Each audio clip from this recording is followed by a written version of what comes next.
This is Logan Sekulow. We've got some news. The IRS has removed the entire investigative team from the Hunter Biden case. Keeping you informed and engaged, now more than ever. This is Sekulow. We want to hear from you. Share and post your comments or call 1-800-684-3110. And now your host, Logan Sekulow. Welcome to Sekulow. We are taking your phone calls at 1-800-684-3110. I got Will Haynes in the studio, executive producer, and I'm here taking you through the next hour. We got a lot to cover later in the show. We got Rick Grinnell joining us, but we're going to start things off with a bit of news that came out about the Hunter Biden investigative team. You may have heard about all of this. He's got a lot of things going on. Well, the IRS all of a sudden seems to have dismissed the entire team representing the Hunter Biden case. And that obviously has sent up some red flags amongst the media going, well, what could this be? Could it be that they don't trust this team? Could it be maybe more nefarious in the sense of they're just going, because there's not even a clear case that this team will return. It's just all of a sudden that there is a dismissed team, carrying out their bankers boxes at the IRS. So if we remember last month, there was an attorney for this whistleblower approached Senator Grassley and Representative Comer, Chairman Comer of the Oversight Committee, saying that he had a whistleblower that wants to come forward to make declarations to Congress. We have statutes in place which protect whistleblowers from retaliation and allow them to go to Congress in their oversight role and make disclosures without fear of breaking the law or retribution from the agency that they're trying to blow the whistle on.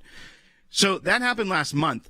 We get a letter from the attorney representing this whistleblower that goes to chairmen of both Senate and House committees and both Democrats and Republicans. Yeah.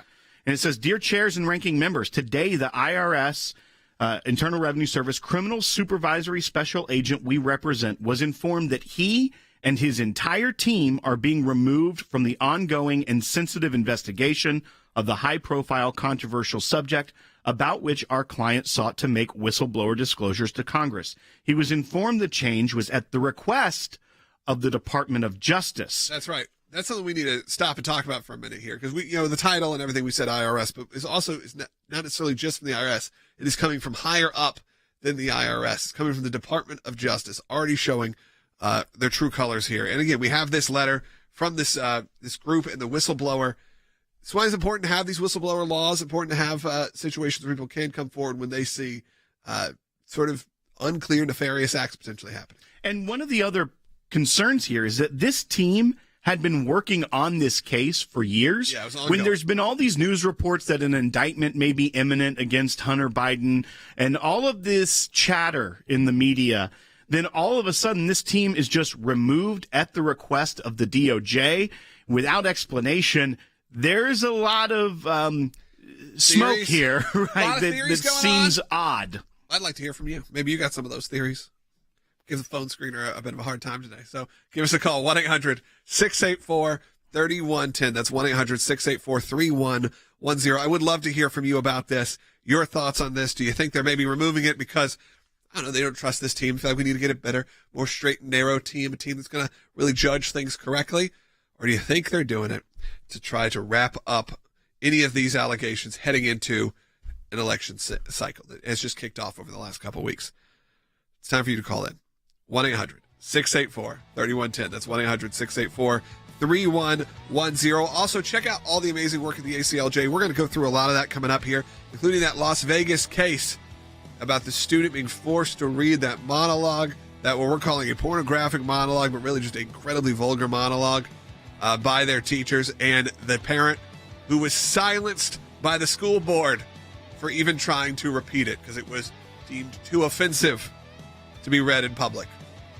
That's what's going on in your kids' classrooms. We're going to talk about that as well as more. And we got Rick Grinnell joining us a little bit later in the show. All right, again, I'm going to encourage you to go to aclj.org, support the work of the ACLJ. You can make a donation today. We really would appreciate it. But also check out all the incredible free content we provide at aclj.org. Coming up, phone lines are jammed right now. I feel for the phone screener. I do. See what he has to say. We'll be right back. Attorneys for an IRS whistleblower who claims to have information about political interference in the Hunter Biden criminal investigation says their client has been removed from the probe into the president's son. The whistleblower's attorney told Congress that the removal was on the orders of the Department of Justice. Their letter to several members of Congress ends by saying the following, quote, removing the experienced investigators who would have worked this case for years and are now the subject matter experts is exactly the sort of issue our client intended to blow the whistle on to begin with. They also highlight the testimony from the head of the IRS, Daniel Werfel. Can you commit that there will be no retaliation against that whistleblower? I can say without any hesitation, there will be no retaliation for anyone making an allegation or a call to a whistleblower hotline. We sent a letter to the IRS Commissioner asking us to give us the information. There's only two things. Either he's not telling the truth before sworn testimony before Congress, or two, someone higher up directed him to do this. The Department of Justice is punishing a government employee for investigating the president's son. This is worse than retaliation against a whistleblower. This is obstruction of justice. This is the Department of Justice intervening in a very sensitive case, being Hunter Biden, the tax case against Hunter Biden, the son of the president. You're seeing an individual that did not want to come public, but just saw misconduct at the IRS and felt like that it needed to get to a higher source. They should be allowed to do that. That's what oversight is all about. The whistleblower apparently was onto this, and now the DOJ, in another act of heavy-handedness, they came in and retaliated against the whole team.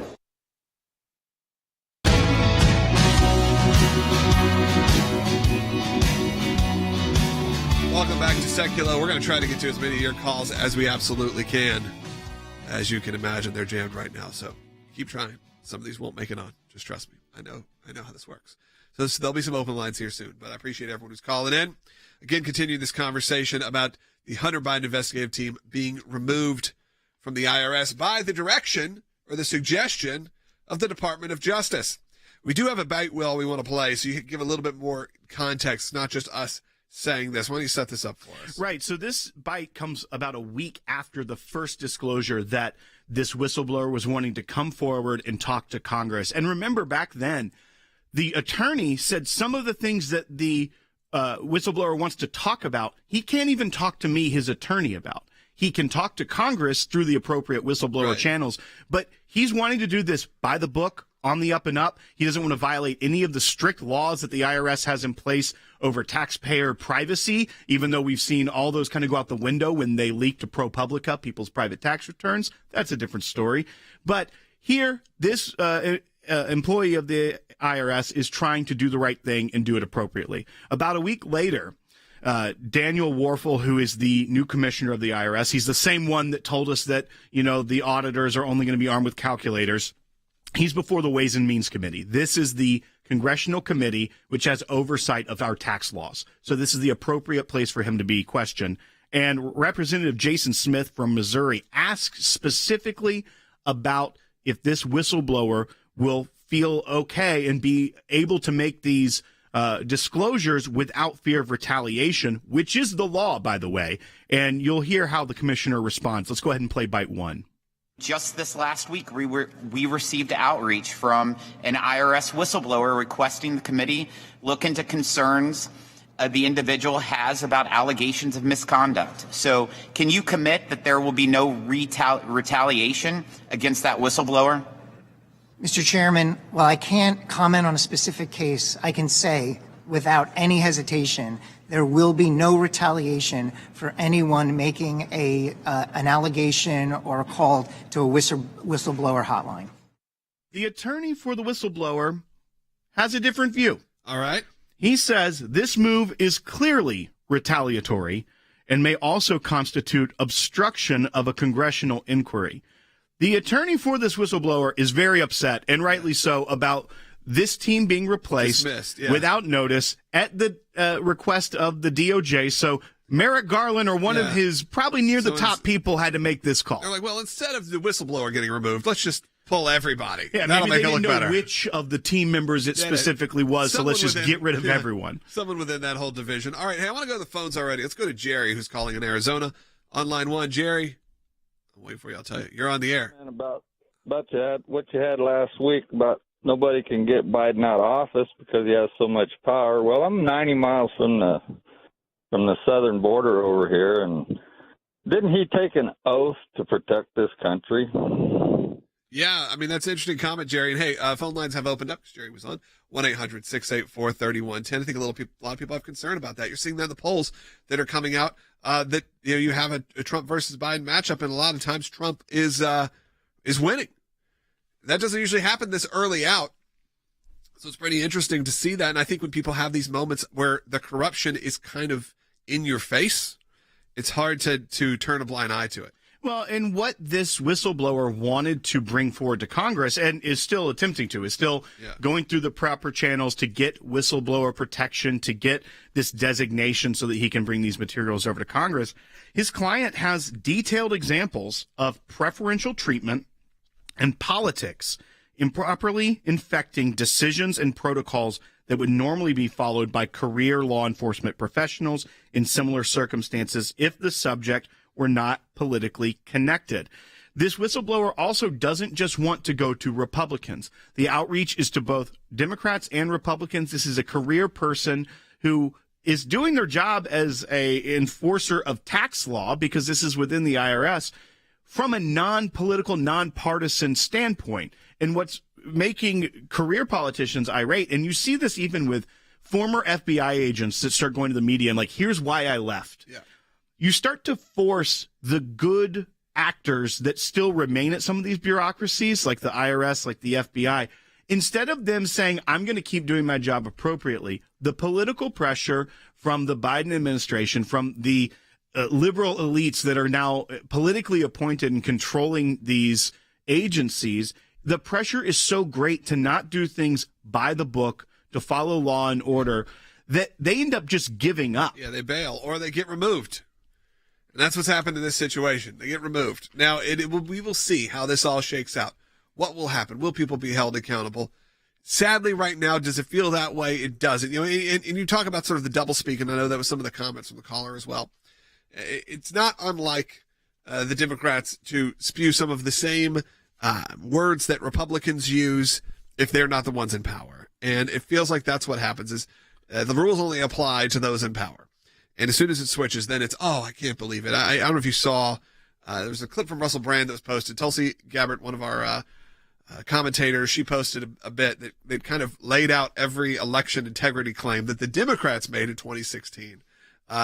And then, how egregious they were at just the idea of questioning, particularly on the voting machines. Yes. And how egregious they were and how upset they were that this happened again. How easily those machines can be manipulated or hacked. Yeah, from Kamala Harris, from big names, the top names, Hillary Clinton, Amy Klobuchar. Senators as well, like Klobuchar and a lot of people. And it was Blumenthal. interesting because it is that whole concept of it only applies to you when you're in power. It doesn't apply when you're out of power. Now all of a sudden, things can be manipulated this way, and it feels that way in these situations where they talk a lot about Trump and the way he handled pardons, or the way he handled any kind of situations. Well, this is the president's son, and we're seeing what's happening right in front of our eyes. And really, there's not a whole lot being done about it, but we will keep you updated on it. We're going to continue the conversation about it as well.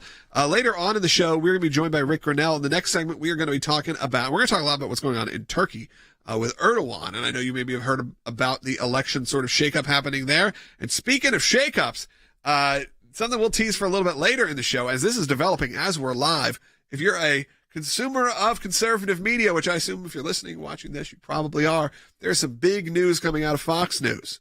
They've had some shakeups there with Tucker Carlson. You've seen shakeups over at CNN. As everyone starts to really prepare, just like the IRS and the DOJ are, for the upcoming 2024 election. What's that going to look like from a media landscape point of view? We got some experts on that. We're going to talk about that coming up a little bit later, because you may have heard the rumblings of a big primetime shakeup at Fox News. All of that is coming out right now. We'll get to that a little bit later. And what that looks like is some familiar faces being moved in some interesting time. You did bring up that statement about the doublespeak that comes out of the left, and how what they say it's protected speech, and when conservatives say it's misinformation, or it's inciting something. So this was an interesting quote that came up today, because currently today James Clapper is being interviewed by members of Congress in a closed door session, much like Mike Morrell was. And that's these same interviews and depositions is where we found out that Mike Morrell was prompted by now Secretary of State Anthony Blinken to write this letter about how the Hunter Biden laptop had all the hallmarks of Russian disinformation. And then Biden was able to use that in a debate and gotcha moment, and therefore no one can believe it because it's disinformation from Russia. So James Clapper is being interviewed today, and an attorney for 7 other signers of that letter, who will be questioned by Congress at some point, had this quote in the New York Times. And it says, "The Congress is wasting its time and our money by investigating the First Amendment rights of private citizens." One, these were all former intelligence officers, many of whom still had high-level security clearances at this time. It's a little rich to say that they are just private citizens. However, technically, yes, they weren't in the government at the time.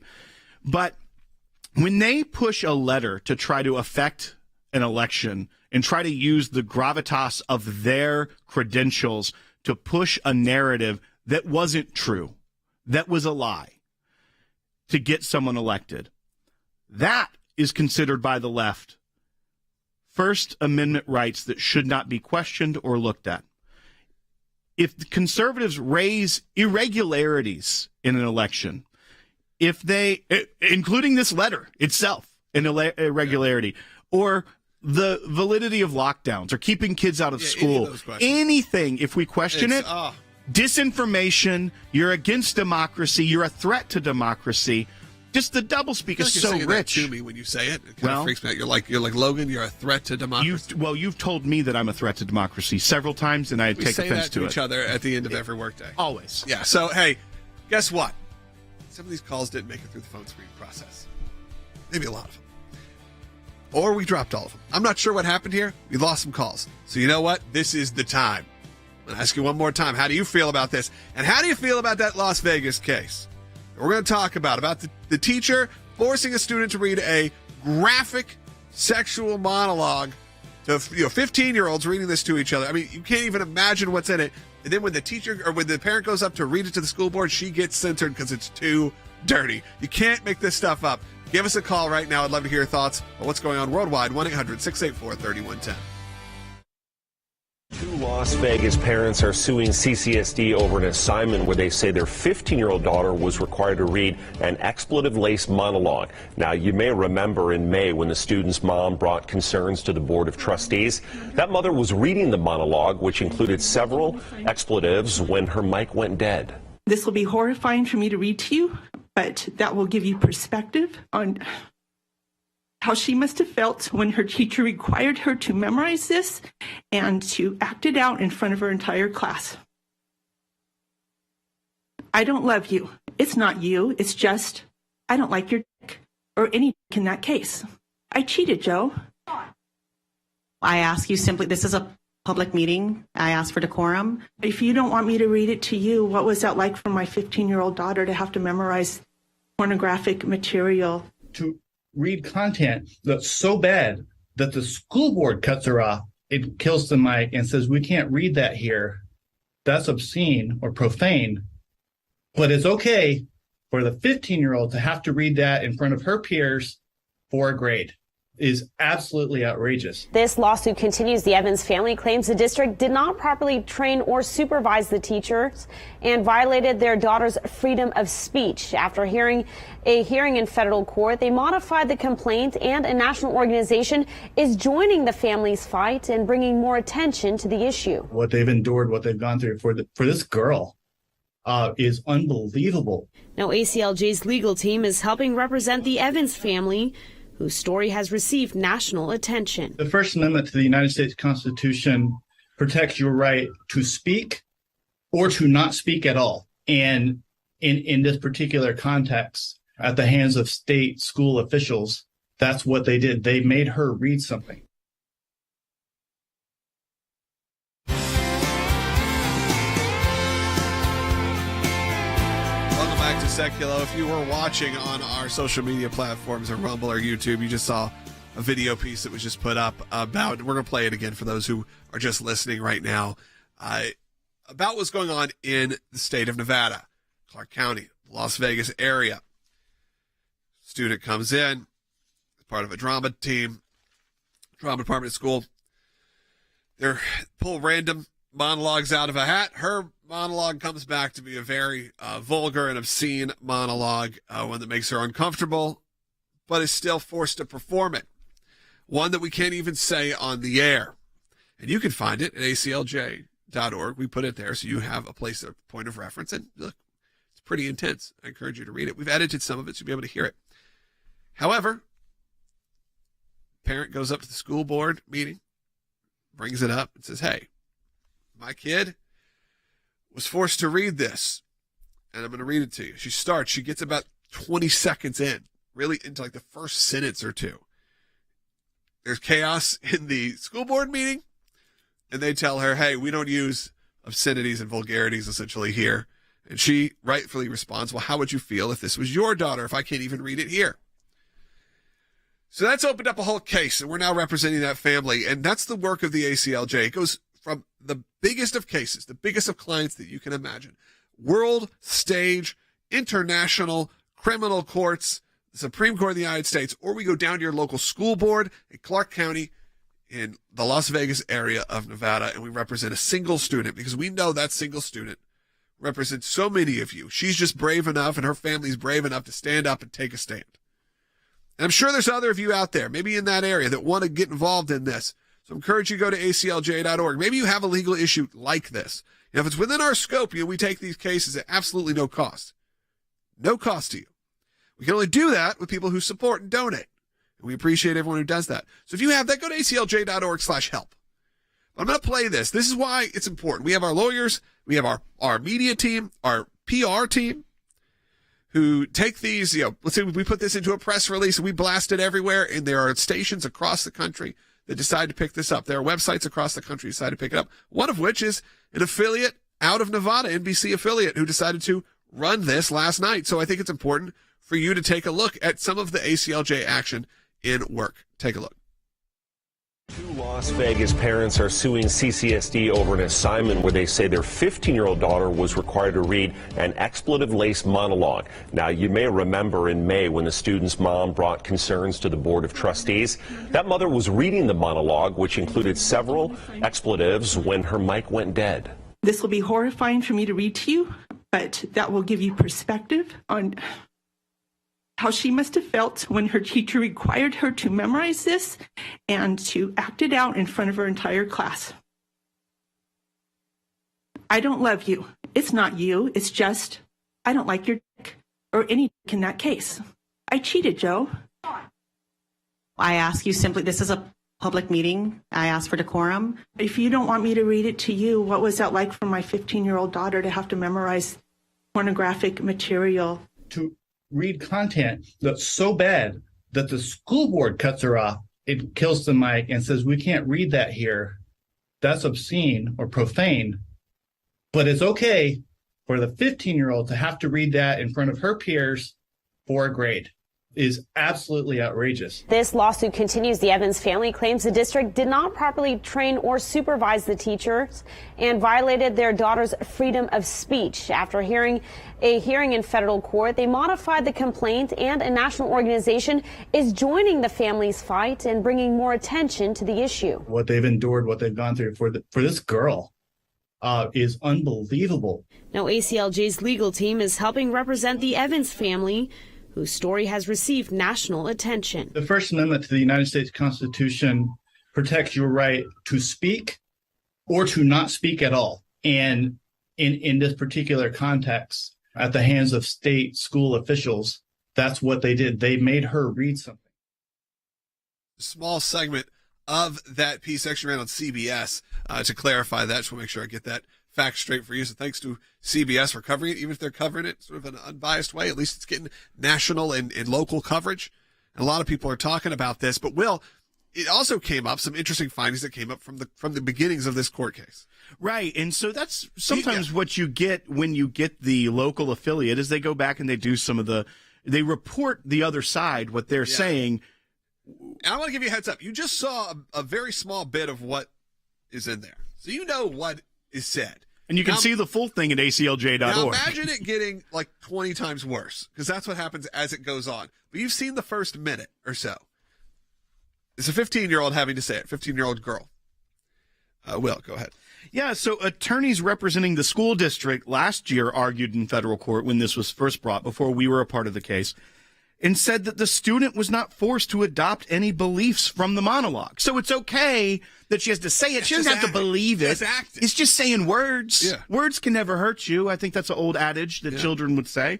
But also, in previous documents requesting the dismissal of the case, the district said in part, it cannot be plausibly stated that a performance of the student-drafted monologue could have been reasonably expected to traumatize the performer.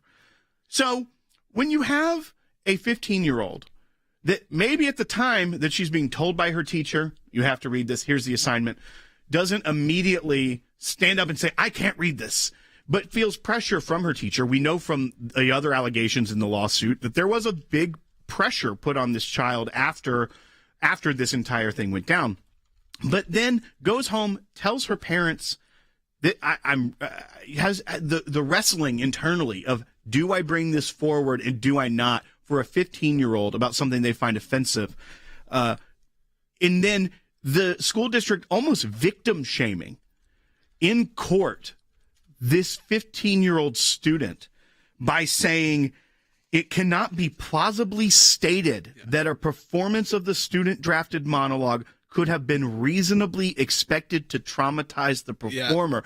I don't think they get to make that call. Not now. What a liberal way to say it. Great way to actually say, they don't get to decide whether it could be scarring to a student to have to read explicit material to their classmates.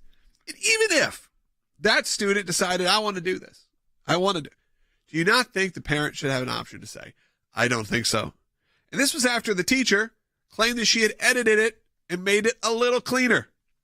Go read it yourself. Imagine how much worse it could be. You can find that at aclj.org. We got a lot of calls coming in on the Hunter Biden situation. Let's take one of those real quick. Let's go to Tyler in Georgia. Real quick, line 2. We're going to get to the rest of you guys a little bit later.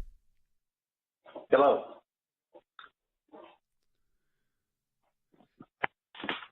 Hold. Sorry, buddy. Didn't make it on the air. I hate it for you, but it is what it is. We got a minute until we go. You do love doing the call right when there's about a minute 30 left. It's your favorite go-to. Yeah, why not? I don't know. I like to wait. I like a little bit more buffer. I like a little bit more buffer, personally. He said hello. So, don't call back. Hey, I appreciate you guys listening. If you are joining us right now, we have another half hour coming up. Rick Grinnell's coming up in just about 3 or 4 minutes. So you want to stay tuned for that. We're going to talk about the Fox News shakeup that's breaking as we've been on the air. And we're going to continue the discussion about the Hunter Joe Biden situation and maybe some new life news coming up. We're going to make this half hour real fun. If you don't get us on your local station because you're listening on terrestrial radio, join us right now on aclj.org, on Rumble, or on YouTube, or on Facebook. We are there live for the full hour. Archive later on all those outlets, as well as all of your favorite podcast apps. Search for Sekulow. You'll find us there. Again, if this is where we lose you, support the work of the ACLJ at aclj.org.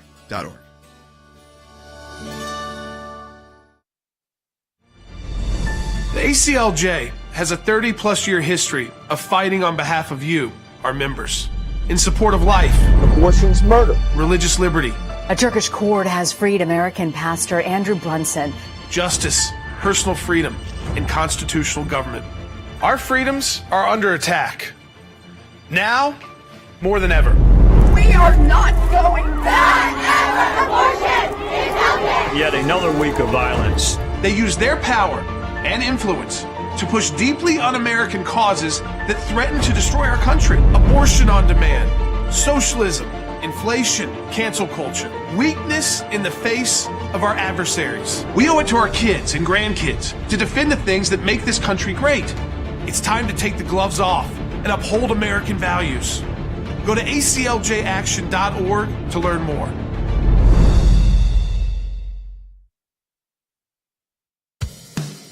Keeping you informed and engaged, now more than ever.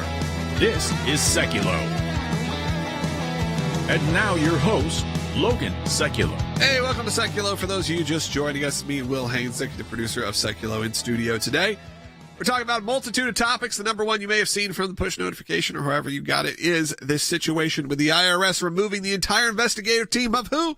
Hunter Biden, of course. And we're taking calls on that at the end of this show. So in the back half, last segment of the show, we're going to take as many calls as we can. Great time to get in line, 1-800-684-3110.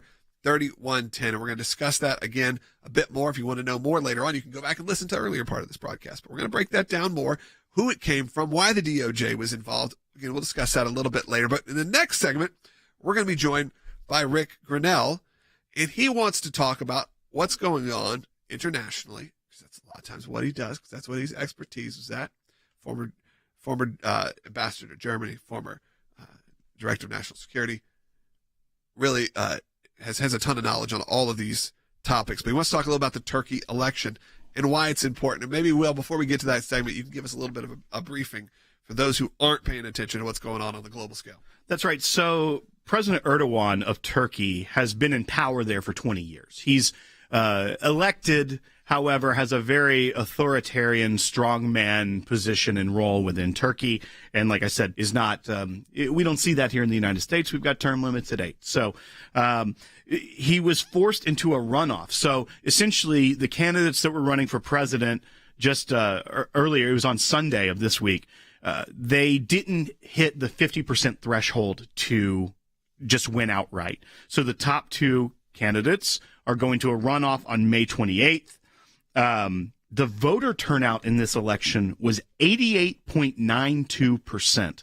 So almost everyone who can vote in Turkey did vote. If we had those numbers here, it'd be a lot different. It would be, right.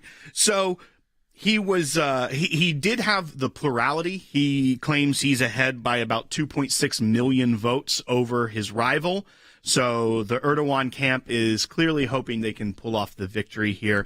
But we're going to talk to Rick because there's implications not just within that region of the world, but they're a NATO ally who has decided to side themselves very closely with Russia. So kind of against the interest of NATO. They also, as we know personally here at the ACLJ, are cracked down on Christians very harshly.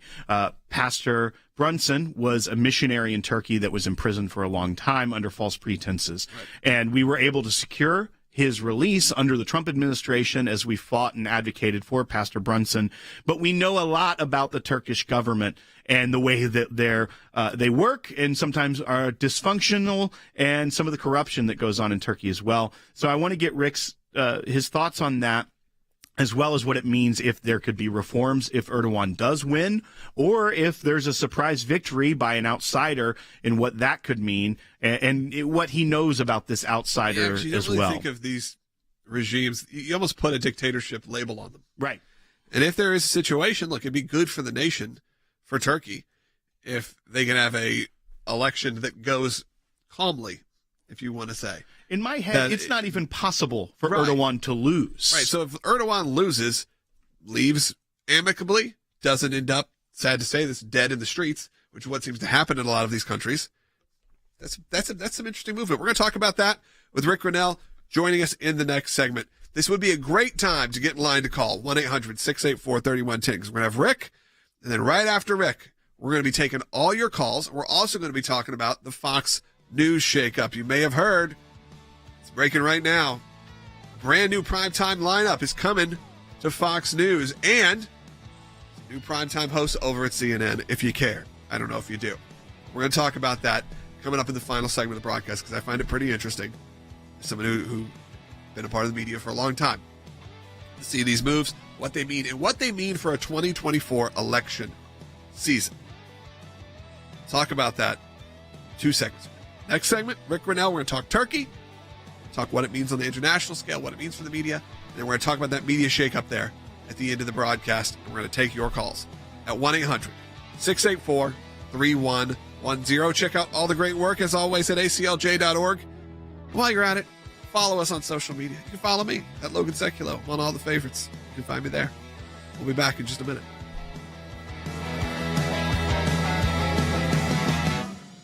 What could be the world's most important election this year. Turkey's President Recep Tayyip Erdogan is in a very tight race. Turkey's highly anticipated presidential election now headed to a runoff with no candidate winning at least 50% of the vote. This is a vote unlike any other, as Erdogan, a populist authoritarian, fights to keep his grip on a nation he's pushed from secular to religious, but also into a global player as a NATO member with close ties to Russia. Turkey, the second largest military in NATO, presented some challenges here for the NATO coalition, having bought Russian weaponry and having also opposed Sweden's joining of NATO. And so we've seen some tension between the alliance and Turkey. And President Erdogan has been in power for now 20 years, first as prime minister, then as president. So this could be a sea change for Turkey if, in fact, the opposition pulls this out successfully. This is the man trying to unseat Erdogan, opposition leader Kemal Kılıçdaroğlu, a soft-spoken economist and retired civil servant who's promising to return the modern Turkish state to its secular roots, ally it closer to the West, and bring it back into a parliamentary democracy. The opposition is not claiming voter fraud, but is accusing state media of unfairly boosting Erdogan. An argument echoed by international observers. The incumbent and the ruling parties enjoyed an unjustified advantage, including through biased media coverage. With various challenges like the Gezi Park protests in the 2013, then the attempted coup against him a few years later, he cracked down and he started to become a lot more authoritarian. And that is what's made him incredibly unpredictable when it comes to being a rock-solid Western ally. Look at these numbers, and he still has the support of about 50% of the country. And what these results do tell us, Max, is what we've always known, that this is a really divided country, and it's really a reflection of the polarization.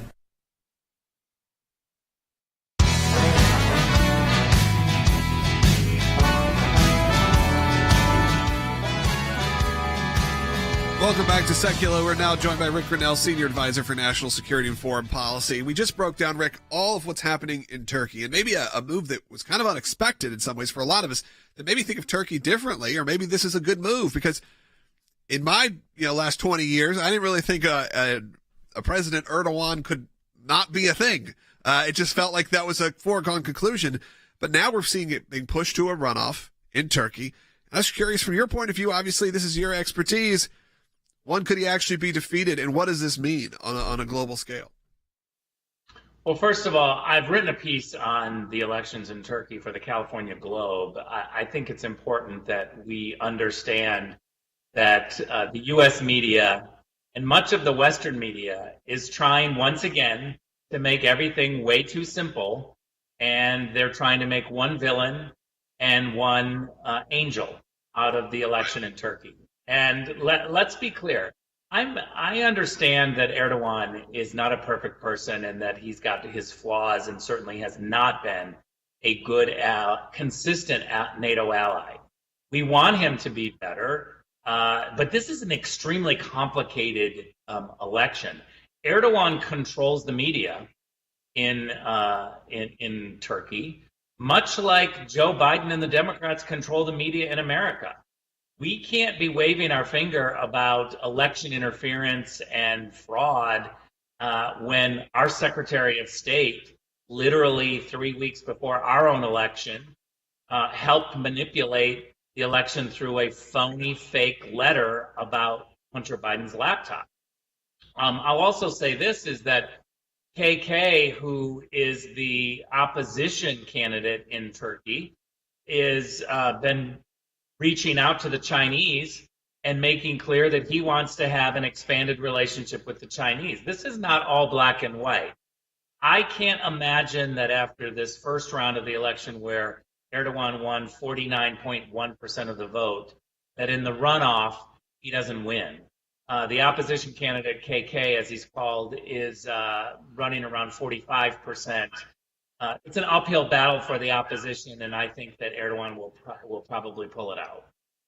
Rick, you mentioned that the opposition candidate was looking to strengthen ties with the Chinese. We know that Erdogan has strong ties with Russia and has been on the Russian side as far as the war in Ukraine goes, even though they are a NATO ally. My question here is, does that speak more to the failure of leadership of the Biden administration, that we're not talking about one candidate that wants to be closer to the United States and one candidate that wants to be closer to our adversaries? Instead, it's one candidate wants to go with one adversary and the other wants to go with a different adversary. It's as though our NATO ally is picking between two adversaries of who they want to strengthen their ties with.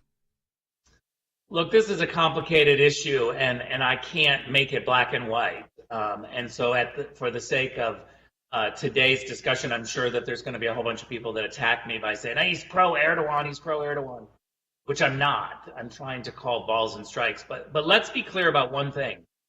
Erdogan has stood up to Putin.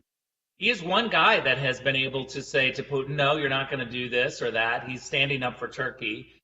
Look, I don't like every policy that Erdogan puts forward. He's fighting for Turkey. He's moving this tradition of being a secularist away, and he's moving it towards really too much of a religious context when it comes to the Turkish government. I think Ataturk would be horrified at some of the things that Erdogan is doing. Erdogan has been highly anti-Israel, so that's problematic.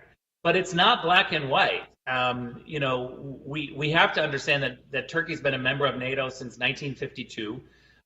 If the people of Turkey choose Erdogan, then we have to work with him. It's not all pretty. And I don't like the fact that the U.S. Ambassador Jeff Flake, former senator from Arizona, was meeting with the opposition, too soon before an election.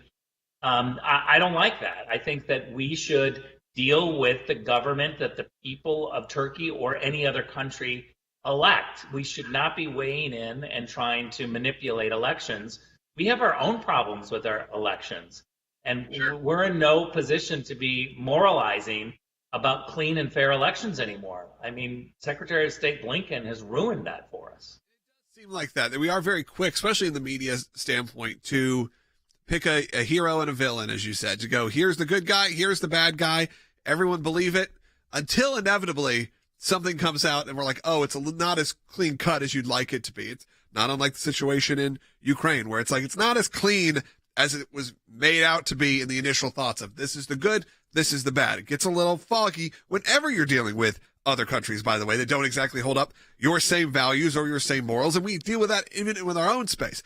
You also have the situation in Turkey where Erdogan has a pretty decent amount of control over the media, and you have to live with that in the same way. That's not dissimilar to what happens here. It's not dissimilar to what happens in the world of the United States, in the way that the Biden administration has a bit of a stranglehold also on the media. Washington, D.C. and the Democrats that control Washington, D.C. are the last people that should be wagging their finger or giving lectures to other countries about media. I mean, you just played Christiane Amanpour on CNN. She is a totally bought and paid for Democrat, married to a Democrat activist who absolutely is always for liberal policies. She propped up Merkel and the Nord Stream 2 pipeline and everything that Merkel stood for, and in my opinion, really created the conditions for Putin to launch the war in Ukraine. Now she's against Putin and the war in Ukraine after really giving aid and comfort to the whole policies that brought us to this point. And now she's attacking, Erdogan. And look, again, I'm very clear-eyed about Erdogan's problems, but this is not a black and white issue. And we could go on and on. I could give you examples of how Erdogan stood up against Putin in Syria, which is his neighbor. It's right there next to Turkey. It's a complicated issue that, we were working with the Russians in Syria. We were trying to get the Russians to block the Iranians, and the Turks were helping us. This is not a black and white issue, and shame on the U.S. media for trying to always make one villain and one hero out of every situation. Happened at CNN. We're seeing the ramifications of that right now in terms of our own politics. Obviously, if you saw, I'm sure you did, but people who are watching the town hall with President Trump, massive ratings, and then the biggest maybe decline in the history of the network, because you not only spent 2 hours, or not even that, was like an hour and 15 minutes, trying to paint someone as a villain when the crowd clearly didn't get on board with that. And then you saw the sharpest decline in maybe the ratings history. And you work with Newsmax. We had Newsmax beating CNN in the ratings the following week. Now we're seeing massive shakeups at CNN and at Fox once again. A huge change in the media landscape because the viewership is demanding it. And hopefully that will continue. The viewers will demand something better.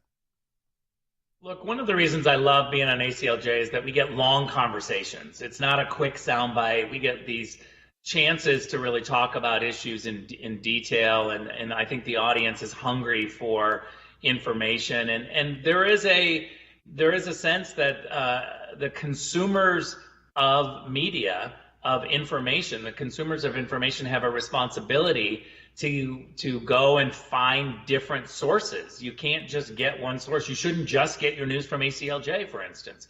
You've got to reach out and find a whole bunch of different information so that you understand the complicated and broad truth. Yeah, absolutely. And look, your kids are doing that, by the way, and your grandkids are doing that if you're watching, you're older.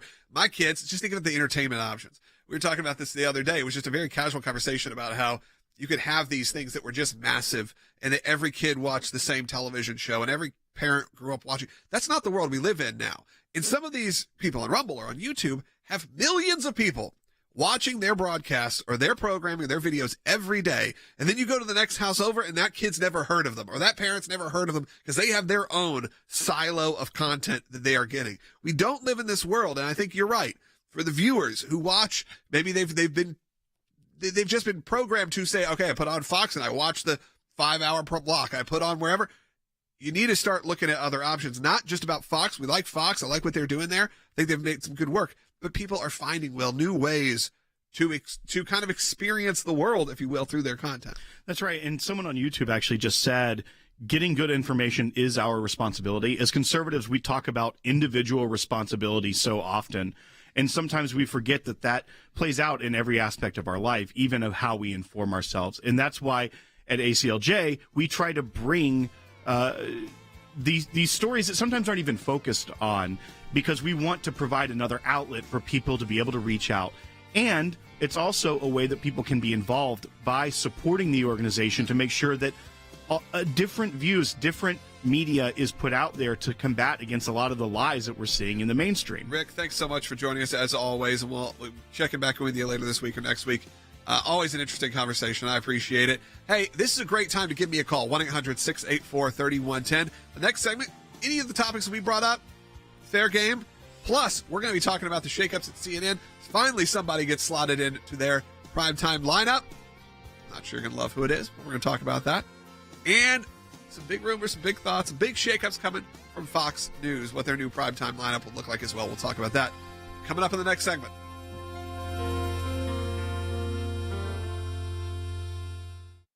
The Freedom of Information Act allows people to petition their government and ask for the background information as to why they came to a certain decision. It's thousands of pages of paper, and in those thousands of pages of paper, you usually find a nugget. We are entitled as citizens of the United States to know about how our government works. Government agencies acting out of control. They want to keep Americans in the dark. That's why it's incredibly important to have the ACLJ constantly pushing to find out what the background information is. Do you remember the Iran deal? There was a video about what took place on that deal, and it was edited. And the edit took out the key part of what was going on. State Department, White House, editing videos to keep it from the American public. We have exposed that in our FOIA litigation, and we do that every day that we bring these cases. We took it to the IRS. No one ever does that. And because of it, it's a very weak government agency that used to be the scary government agency. What the IRS was doing was violating the Constitution and statutory law.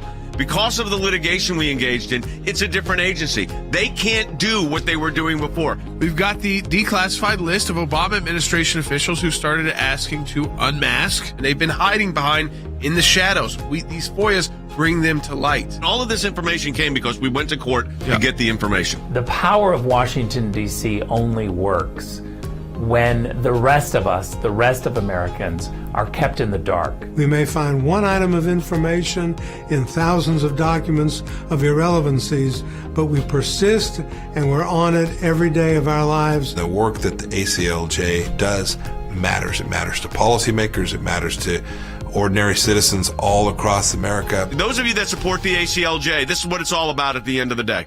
Think we haven't been on this, folks? We've been on it.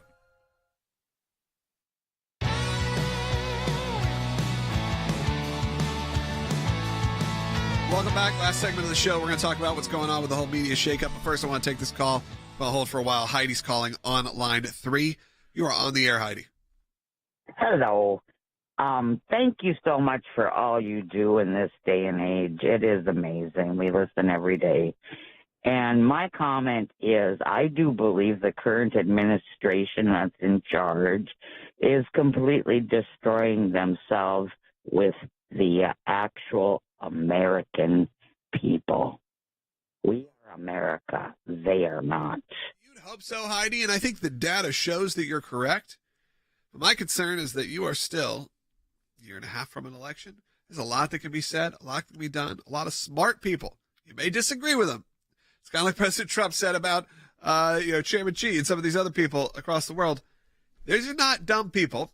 And there's some smart people who are running these campaigns. There's a lot of smart people who are able to spin a lot of things. So we have to keep pretty vigilant on making sure that the lies are being exposed and then the truth is being exposed to show you exactly what's actually happening, whether that's at our border, which honestly, there are some people. I watched Chris Cuomo last night. He did an incredible piece from the border showing really what's happening there. You show people in their own they're burning, these cartels that are running these cities are burning people alive that are on their own team, that are on part of the cartel. Just imagine what they're going to do to you. He went down to the border. I thought People News Nation did a great job on that. I saw that segment. We have to keep exposing this regardless if it plays into a political narrative. Well, and to your point of there's a lot that can happen in a year and a half until we go to general election polling day. And we've been fighting the deep state. You mean polling month, but yes, it's fine. Sure. 6 months, depending on how they decide to run it under this administration.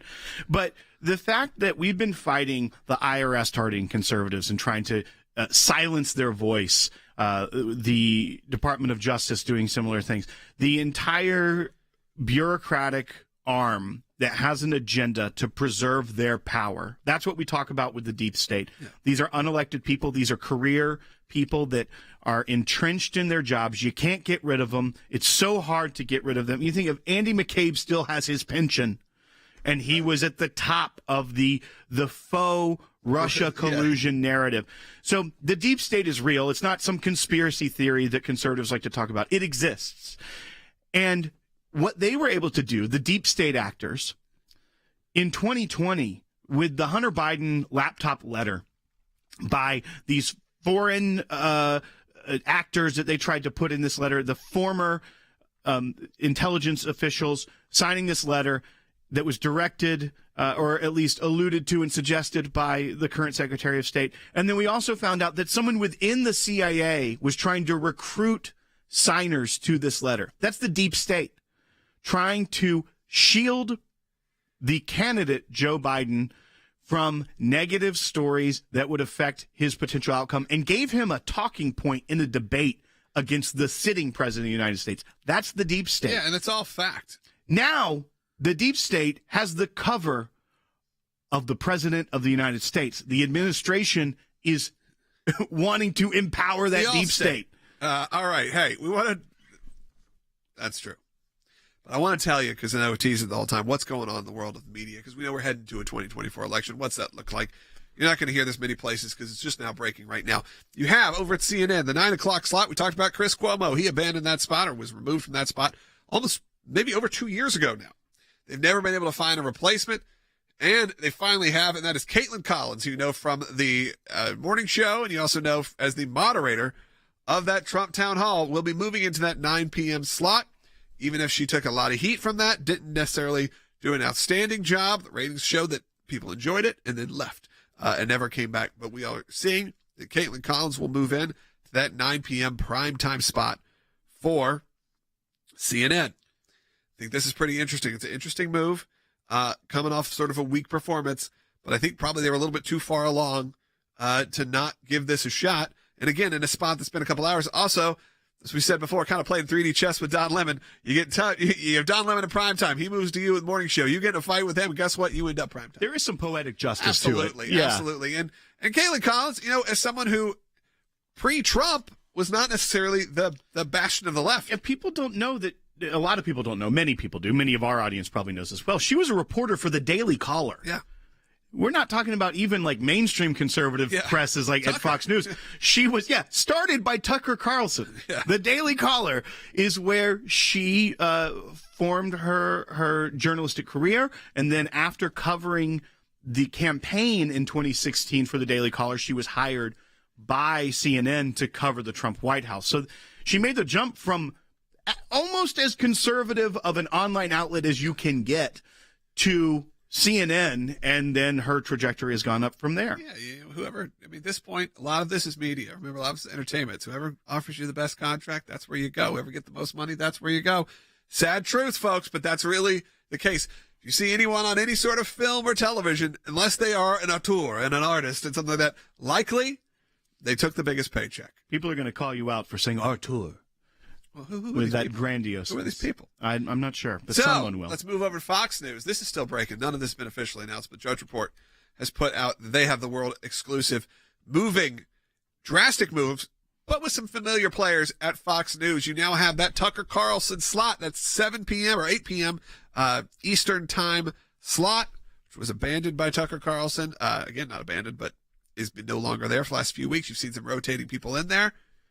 Sean Hannity will be moving into that 8 p.m. slot. That's what's being reported by the Drudge Report and now by Mediaite. So you think that it's probably legitimate.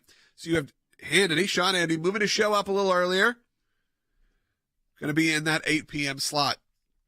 They've also reported that Jesse Waters and Greg Gutfeld will also be shifted to a primetime lineup. I'm not sure if that's the direct lineup, but it very well could be a direct back-to-back. So you have Hannity, Waters, Gutfeld. Again, we know that Gutfeld is doing massive ratings in terms of the late night field. It's kind of sad to see him potentially move out of that, but I'm sure it's good for him as well. Being able to move up a little bit, still only probably an hour off of where he was, probably a difference in between 11 and 10 or what it would be. I find this fascinating, an interesting move. I think Jesse will be a good spot. I kind of thought Jesse would end up in that Tucker spot, but I think maybe they're like, okay, let's balance out sort of age gap here. Give sort of the seasoned Sean Hannity, if you want to say, sort of the poster boy for Fox News, put him in at the top spot, and then get a little younger as sort of it progresses. Get Jesse Waters in there, get followed by someone a little more comedic. I think that's also a difference too. Greg Gutfeld is never going to be the hard news commentary. Nor do I think he wants to or would thrive in that. I think his best spot is this sort of, either on the 5 or on Gutfeld, where he can be a little more comedic, a little more entertaining, because that's who the guy is. And I think that's why he's thrived in late night. So to me, this is a big shakeup. It's interesting. I'm looking through the comments right now. Some of you are happy, some people not. People are asking about some of the other hosts. None of it's all official. This is just words coming out of the Drudge Report. I do think, though, that there's some validity to it. So we'll see how that goes. We'll continue that media conversation coming up tomorrow as well. And on the Sekulow Brothers podcast, we do that a couple times a week. So join us at SekulowBrothers.com. We appreciate you all subscribing there. Find us on Rumble. It's the #1 source. Sekulow Brothers on Rumble. Just search it. You'll find it right there. We're also on YouTube. We're also on Apple Podcasts, wherever you get your podcasts. We'll be back tomorrow with a lot more coming up here on Sekulow. Jordan will be back, I believe. Possibly my dad. I'm not sure. Tomorrow. You should be back tomorrow. If you don't care for our brand of entertainment, don't worry. They'll be back. They'll be back. Go to aclj.org. Support the work. We really appreciate it. We'll be right back.